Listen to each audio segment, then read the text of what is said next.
Assalamualaikum warahmatullahi wabarakatuh. Halo teman-teman semuanya, apa kabar nih? Semoga baik-baik aja ya. Di sini kami akan melanjutkan pembelajaran dalam mata kuliah pedagogik. Nah, materi yang akan kami bahas mengenai faktor penentu kepenurutan anak didik kepada pendidik dalam hubungan kewibawaan.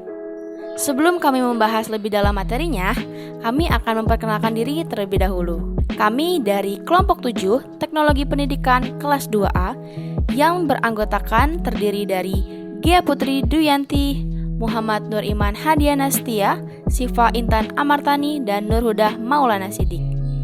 Nah, teman-teman, simak baik-baik ya materinya.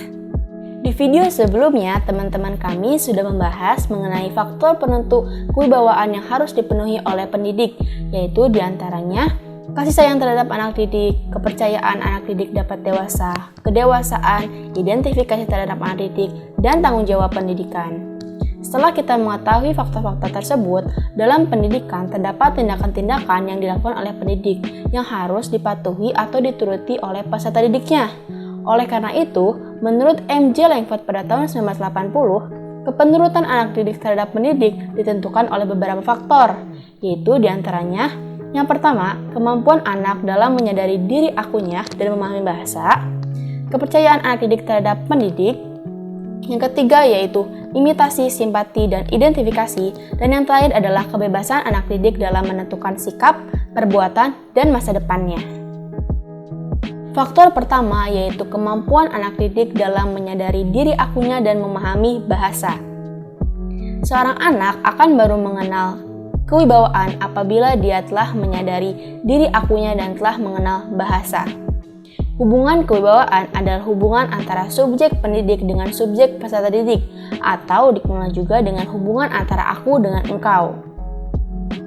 Secara psikologis, penyadaran diri akunya pada anak secara umum pada usia anak sekitar 3,5 tahun. Nah, sebelum usia tersebut, anak belum dapat memisahkan atau belum dapat membedakan antara dirinya atau aku dengan orang lain atau engkau. Bahkan dia juga belum bisa membedakan dengan lingkungannya. Selanjutnya, kemampuan anak dalam memahami bahasa. Pemahaman kemampuan tersebut akan muncul melalui bahasa yang disampaikan oleh pendidik, seperti misalnya saran, suruhan, larangan, petunjuk-petunjuk, pesan yang mengenai apa yang seharusnya dilakukan atau tidak seharusnya dilakukan. Nah, dengan bahasa-bahasa tadi dapat memunculkan pemahaman kepada peserta didik mengenai motif-motif dari tindakan-tindakan yang dilakukan oleh pendidiknya. Adapun, menurut M.J. Langford pada tahun 1980, bahwa pemahaman bahasa untuk dapat tiba dalam kepenurutan atas dasar pengakuan kewibawaan akan terbentuk sederhana pada usia anak sekitar 3,5 tahun. Apabila pada usia anak 5 tahun, pengakuan kewibawaan tersebut akan terlihat lebih jelas. Nah, sedangkan usia anak pubertas, karena mereka sudah memiliki peranan yang cukup besar, akan sering terjadi krisis-krisis kewibawaan.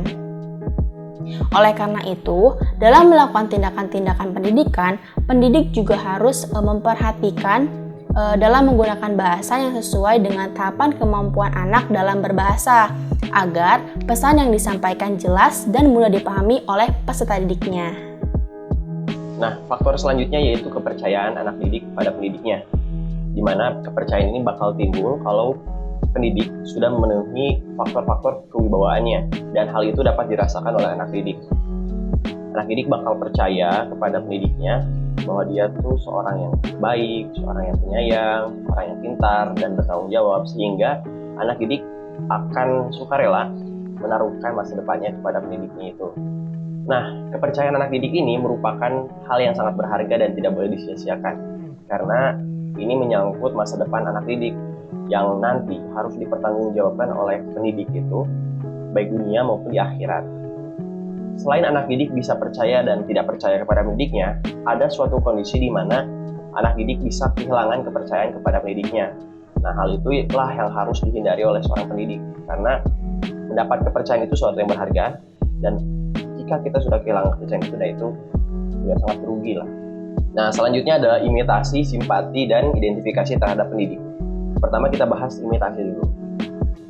Imitasi adalah proses meniru seseorang terhadap orang lain, baik itu gaya bicaranya, penampilannya, bertutur kata, bertindak gitu, itu juga bisa ditiru.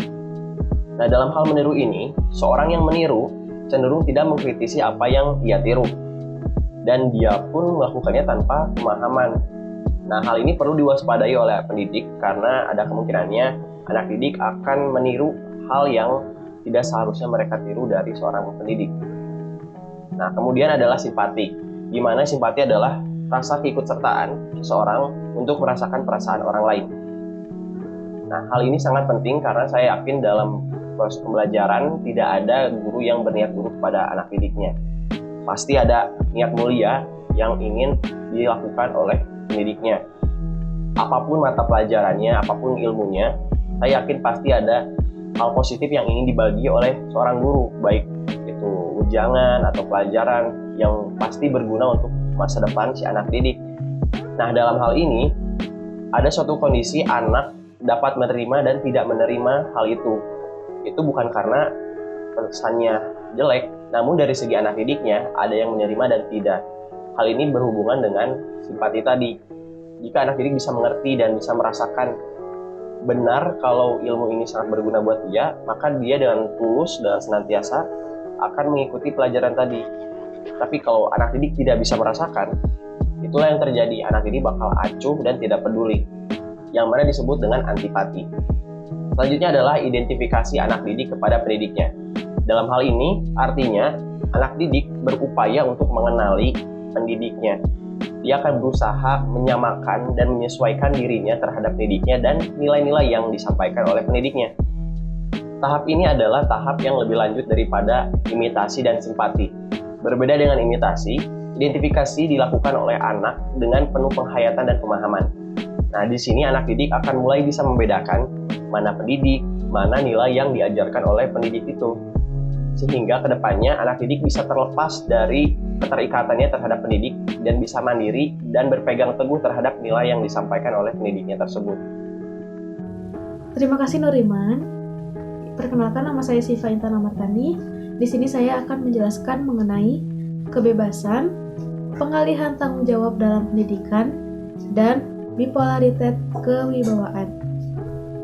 Kebebasan merupakan salah satu faktor penentu kepenurutan anak didik kepada pendidik dalam hubungan kewibawaan. Terdapat dua macam sifat kepenurutan anak didik kepada pendidik, yaitu pertama, kepenurutan pasif.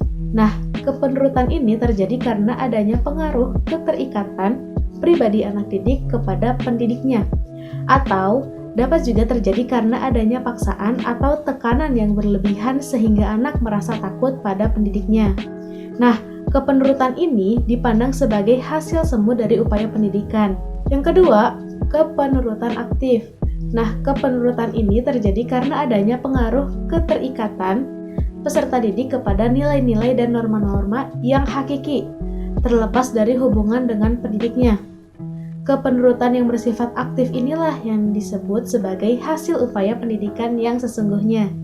Sebab, dengan demikian itulah anak mencapai kedewasaannya. Pendidik yang berwibawa ialah pendidik yang mampu mewujudkan interaksi komunikasi dalam pergaulan dengan anak didiknya, berupa interaksi komunikasi antara subjek dengan subjek, yang mana pengaruh pendidik tersebut dapat diterima anak didik secara tulus atas dasar kebebasannya. Kemudian, ada pengalihan tanggung jawab dalam pendidikan. Nah, pengalihan tanggung jawab dalam pendidikan merupakan hal yang sangat penting karena pada hakikatnya pendidikan bertujuan agar anak dapat mencapai kedewasaannya. Salah satu ciri kedewasaan yaitu memiliki rasa tanggung jawab pada diri anak. Apabila pendidik tidak mengalihkan tanggung jawab kepada anak didiknya, dan anak didiknya tidak berupaya menerima atau merebut tanggung jawab yang harus diembannya, maka anak didik tidak akan mencapai kedewasaannya. Selain itu, ada istilah bipolaritas kewibawaan. Nah, kewibawaan bersifat bipolaritas itu seperti apa sih? Nah, kewibawaan bersifat bipolaritas itu menunjukkan dua kutub. yaitu kutub pendidik dan kutub anak didik. Kutub-kutub ini merupakan suatu ketegangan antara tuntutan pendidik akan kepatuhan dari anak didiknya dan kewajiban dari anak didik untuk berdiri sendiri. Oke, saya Nurhuda akan menjelaskan mengenai implikasi kewibawaan dan tanggung jawab terhadap batas-batas pendidikan. Pergaulan antar orang dewasa dengan anak yang berlangsung tanpa hubungan kewibawaan bukanlah merupakan suatu pergaulan pendidikan.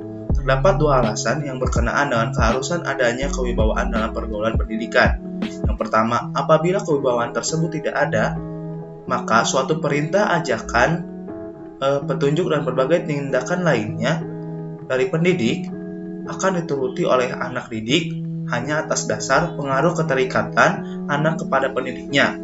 Karena itu, anak didik tidak akan dewasa dan tetap tidak akan terdidik. Yang kedua, apabila kewibawaan itu tidak ada, maka kepenurutan anak akan terjadi berkat pemahamannya sendiri atas pengalamannya. Jika demikian, berarti anak sudah mampu berdiri sendiri ataupun sudah dewasa, dan ini sangat bertentangan dengan keadaan anak yang sebenarnya. Berdasarkan hal itu, Langefield mengemukakan adanya kewibawaan tersebut menciptakan kemungkinan orang dewasa memberikan bantuan kepada orang yang masih belum dewasa. Karena itu, kewibawaan merupakan syarat mutlak atau conditio sine qua non pendidikan. Oke, slide selanjutnya ada batas bawah dan batas atas pendidikan.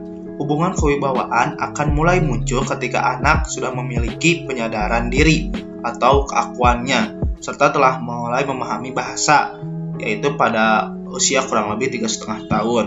Maka hal tersebut disebut dengan batas bawah pendidikan atau dimulainya pendidikan tersebut pada saat itu. Selanjutnya, karena tujuan akhir pendidikan merupakan suatu kedewasaan, maka batas akhir pendidikan ialah ketika tujuan pendidikan tersebut tercapai, yaitu pada saat anak mencapai kedewasaannya. Pergaulan antar anak dengan anak tidak mengandung kemungkinan untuk munculnya situasi pendidikan. Hal ini bukan berarti bahwa pergaulan mereka tidak mengandung pengaruh bagi perkembangan pribadi masing-masing yang bergaul, melainkan bahwa pergaulan mereka tidak akan terdapat hubungan berdasarkan kewibawaan. Selain itu, tidak jelas pula siapa yang sesungguhnya yang bertanggung jawab akan pergaulan tersebut. Pergaulan anak dengan anak akan tetap tinggal sebagai pergaulan biasa. Dapat disimpulkan bahwa pendidikan tidak mungkin berlangsung dalam pergaulan anak dengan anak. Demikian halnya juga dengan pendidikan tidak berlangsung antara orang dewasa dengan orang dewasa. Dikarenakan dalam pergaulan ini kedua belah pihak yang bergaul itu sudah sama-sama dewasa. Karenanya tanggung jawab pun berada pada kedua belah pihak. Masing-masing telah bertanggung jawab atas dirinya sendiri. Memang benar dalam pergaulan dewasa terdapat kemungkinan untuk pemberian pengaruh positif bagi perkembangan pribadi kedua belah pihak yang bergaul. Namun demikian, hal tersebut bukan merupakan pendidikan, melainkan disebut dengan Bildung, yang artinya suatu upaya pembinaan diri sendiri atas tanggung jawab sendiri.